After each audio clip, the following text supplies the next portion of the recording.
Assalamualaikum warahmatullahi wabarakatuh. Selamat pagi anak-anak. Apa kabar hari ini?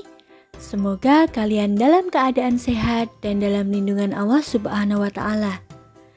Hari ini kita akan belajar tema 7 subtema 4 muatan pelajaran bahasa Indonesia. Namun sebelum kita memulai pembelajaran, marilah kita membaca bacaan basmalah. Bismillahirrahmanirrahim. Tema 7, kebersamaan, subtema 4, kebersamaan di tempat wisata, muatan pelajaran bahasa Indonesia. Anak-anak, pada minggu lalu, kalian sudah belajar tentang fabel. Nah, masih ingat apa itu ciri-ciri fabel? Ciri-ciri fabel yang pertama, cerita dalam fabel merupakan cerita fiksi atau merupakan cerita karangan penulis. Jadi ini tidak benar-benar terjadi. Kemudian, tokoh yang ada di dalam fabel adalah hewan. Hewan dalam fabel biasanya memiliki sifat atau watak seperti manusia. Di dalam fabel biasanya terdapat kata sapaan. Apa itu kata sapaan? Kata sapaan adalah kata yang digunakan untuk menyapa atau menegur seseorang saat berbicara. Dalam sebuah fabel, kata sapaan dapat dijumpai pada kalimat yang diucapkan oleh tokoh.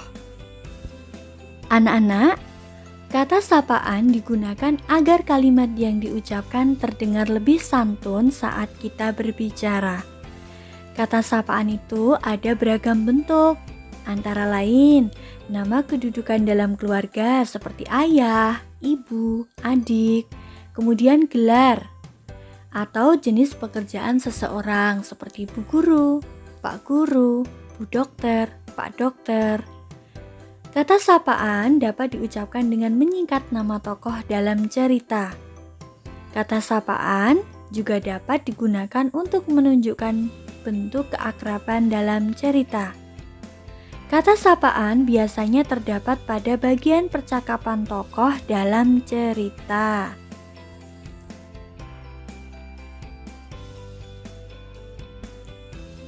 Coba anak-anak perhatikan contoh kata sapaan dalam fabel berikut ini. Kalimat yang pertama, "Sedang apa kamu di rumahku lebah?" tanya tupai. Nah, di kalimat pertama, kata lebah ini termasuk kata sapaan. Kemudian kalimat yang kedua, "Aku sedang mencari makanan tupai. Di pohon ini ada banyak sekali bunga. Bunga-bunga itu menyimpan banyak makananku," jawab lebah. Di kalimat kedua ini, kata sapaannya yaitu tupai. Materi berikutnya menuliskan kalimat menggunakan kata sapaan. Kata sapaan digunakan saat berbicara langsung dengan lawan bicara. Kata sapaan juga bisa kita tuliskan dalam bentuk kalimat. Saat menulis, kita gunakan bahasa yang mudah dipahami, bahasa yang biasa kita gunakan. Berikut ini adalah contoh membuat kalimat menggunakan kata sapaan. Kalimat yang pertama, "Aku harap besok kalian datang di acara ulang tahunku." Kata kalian ini termasuk kata sapaan. Kalimat yang kedua, "Ayo kita bermain bola di lapangan, Dedi." Nah, Dedi ini termasuk kata sapaan. Kalimat yang ketiga, "Apa yang sedang kau lakukan?" Kata kau adalah kata sapaan. Kita lanjutkan ke materi berikutnya yaitu kata sapaan dalam teks fabel. Ketika menulis cerita berdasarkan gambar, kita harus memperhatikan tokoh dan peristiwa yang terjadi pada gambar. Selain itu, kita juga perlu memperhatikan penggunaan kata sapaan pada ungkapan dalam cerita. Nah, coba anak-anak perhatikan gambar berikut ini. Tokoh-tokoh yang terdapat dalam gambar yaitu kera dan rusa. Peristiwa yang terjadi dalam gambar, seekor kera terjatuh saat bergelantungan di atas pohon. Kemudian, ungkapan yang mengandung kata sapaan, "Makanya lain kali hati-hati kera," ujar rusa.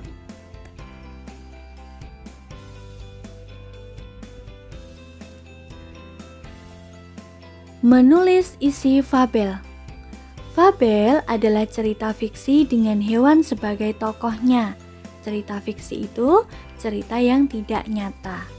Hal-hal yang perlu diperhatikan dalam membuat fabel yaitu ada nama tokoh atau jenis hewan dalam fabel, kemudian sifat tokoh dalam fabel, dan peristiwa yang terjadi di dalam fabel. Sekarang Bu Agis ingin membacakan cerita tupai dan lebah. Silakan anak-anak simak cerita berikut ini. "Sedang apa kamu di rumahku, lebah?" tanya tupai. "Aku sedang mencari makanan, tupai. Di pohon ini ada banyak sekali bunga. Bunga-bunga itu menyimpan banyak makananku," jawab lebah. "Tetapi pohon ini rumahku.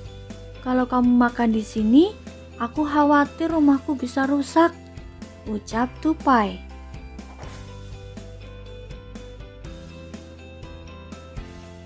"Aku tidak merusak pohon ini. Kalau aku makan di sini, aku bisa membantu pohon ini lebih cepat berbuah," ucap lebah. "Kamu jangan berbohong. Carilah makanan di tempat lain," ucap tupai. Lebah pun meninggalkan pohon itu dengan wajah sedih.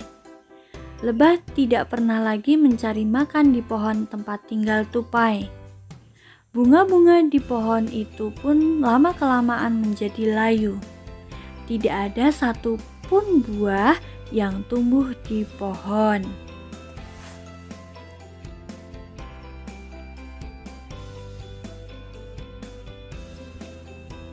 "Mengapa hanya pohonku saja yang tidak berbuah?" keluh tupai. Tupai pun bertanya kepada temannya yang tinggal di pohon sekitar. "Teman-teman, aku lihat di rumah kalian banyak buah yang tumbuh. Bagaimana bisa?" tanya tupai. "Apakah tidak ada lebah yang datang ke pohonmu?" tanya kera. "Beberapa waktu lalu ada lebah yang mendatangi pohonku untuk mencari makanan. Namun aku mengusirnya karena aku kira ia merusak pohonku," ucap tupai.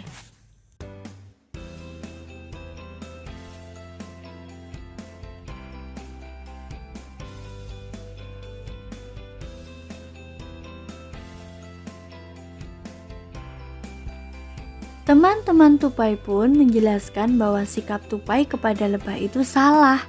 Tupai pun menyesali perbuatannya. Ia pun pergi ke sarang lebah untuk bertemu lebah yang dahulu pernah diusirnya. Saat bertemu lebah itu, tanpa ragu tupai langsung meminta maaf. Ia berjanji tidak akan mengulangi perbuatannya lagi. Lebah pun memaafkan tupai.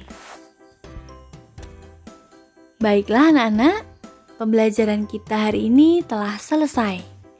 Nah, Bu Agis punya tugas untuk kalian. Apa itu tugasnya? Tugasnya, silakan kalian jawab pertanyaan-pertanyaan berikut ini dengan menuliskan soal terlebih dahulu di buku tematik, kemudian kalian kerjakan. Baik, cukup sekian. Selamat mengerjakan tugas. Wassalamualaikum warahmatullahi wabarakatuh.